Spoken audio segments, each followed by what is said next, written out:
گندی مثال اگر دوں گا تو آپ پریشان ہوں گے. ایک کتا کاٹنے والا کتا ہو، پاگل ہو جائے، اس کو ہم باندھیں گے، ٹیکا لگا کے اندر رکھیں گے یا اس کو سڑک پہ چھوڑ دیں گے؟ یہ کاٹنے والے ہیں، سب کاٹنے والے ہیں. ملک ریاض بحریہ نہیں تو سارا یہ عمران خان کا ڈرامہ کی ہے 190 ملین پاؤنڈ کا.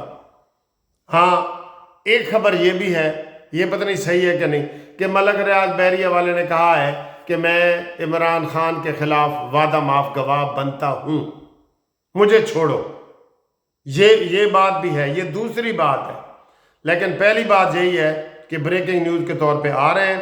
اور اگر آرمی چیف منع کر رہے ہیں نا، آرمی چیف، ٹھیک ہے، ویسے تو حکومت کا کام ہے، حکومت کا بھی نہیں، عدالتوں کا کام ہے نا، عدالتوں کا کام ہے.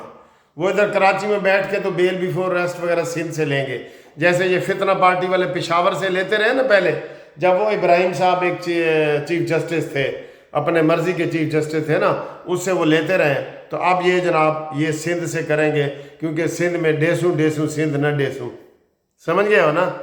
تو یہ جناب بہت بڑی بریکنگ نیوز اس وقت چل رہی ہے سارے سوشل میڈیا پہ کہ جناب ملک ریاض آ رہے ہیں، اور یہ آج کی اس وقت کی سب سے بڑی خبر ہے.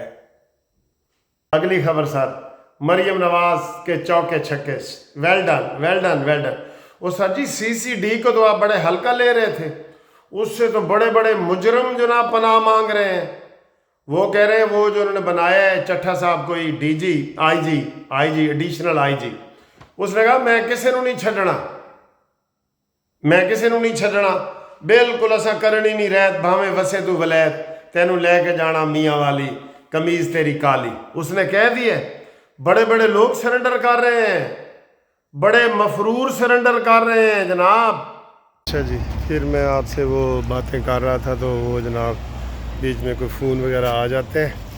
تو سر جی بات یہ ہے کہ جو مریم نواز نے یہ پروگرام میں بتا رہا تھا CCD والا، وہ جو پروگرام شروع کیا ہے نا، وہ اتنا مؤثر ہے کہ بڑے بڑے مفرور جو 10 سال کے مفرور تھے نا، وہ بھی قابو میں آ گئے. اور اب اس کی اتنی تعریف ہو رہی ہے یہ 2-4 دنوں میں ہی کہ جناب علی افواہ یہ پھیل گئی تھی کہ بھئی جیڑا مفرور ہے انہوں پھڑکا دو. یہ بات سچی نہیں ہے، ٹھیک ہے. تو انہوں نے یہ کہا ہے کہ جناب علی اب جتنے بڑے مفرور ہیں، ڈکیت ہیں، چور ہیں، ان سب کا جناب خاتمے کا دن آ گیا ہے.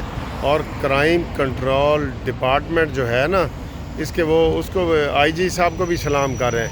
لیکن سر جی دیکھیں مریم نواز کے پاس کتنے آئیڈیاز ہیں ان کے پاس کہ وہ کس طریقے سے جناب علی ہر چیز کو کنٹرول کر رہی ہیں. ہمارے ذہن میں بھی، ہم وکیل ہیں، ہمارے ذہن میں بھی اتنے آئیڈیاز نہیں آتے جتنے ان کے ذہن میں آ رہے ہوتے ہیں، ٹھیک ہے. تو یہ بہت بڑی بات ہے. اور اس کے علاوہ جناب علی وہ پہلی خبر میں نے آپ کو دے دی ہے. تو باقی میرا خیال ہے کہ حکومت کو میں پھر ایک دفعہ مشورہ دوں گا کہ ملک ریاض والے جو بکھیڑا ہے نا، اس کو بکھیڑا ہی کہوں گا نا میں، اس میں وہ نہ پڑے اور اپنے آپ کو اس سے بچائیں، دور رکھیں، ٹھیک ہے. نہیں تو حالات جو ہے وہ خراب ہو سکتے ہیں، اختلاف پیدا ہو سکتا ہے نا. اگر عاصم منیر صاحب کہہ رہے ہیں کہ جناب اس کو نہیں آنا چاہیے، تو اور DGI کہہ رہے ہیں نہیں آنا چاہیے، اور ہم بھی کہہ رہے ہیں نہیں آنا چاہیے، وہ کوئی اچھا بندہ ہے، اس کو آپ پروٹیکشن دے رہے ہیں، ٹھیک ہے نا. وہ جناب علی پہلے تو الٹی سیدھی باتیں کر رہا تھا. بہرحال ایک پازیٹیو پہلو جو میں نے آپ کو بتایا ہے وہ یہی ہے کہ دیکھتے ہیں کہ جناب اس میں وہ وعدہ معاف گواہ کے طور پہ آ رہے ہیں یا کیسے آ رہے ہیں. یہ چیز سامنے آئے گی تو پھر دیکھتے ہیں. تو ہمارے ساتھ رابطے کے لیے، قانونی مشاورت کے لیے جو ہمارا ٹیلی فون نمبر ہے اوورسیز کے خاص طور پہ مشورے، تو اس کے لیے 0300 472 5752 منصف عوان ایڈوکیٹ سپریم کورٹ، اس کے اوپر رابطہ قائم کریں. قانونی مشاورت کے لیے بھی اور بھی جو سلسلے ہم نے شروع کیے ہوئے ہیں نا، اس کے لیے بھی آپ رابطہ قائم کریں. اور اب دیکھیں یہ ویڈیو، ویڈیو تو میں نے پہلے لگا دی تھی، یہ اینڈ ہے.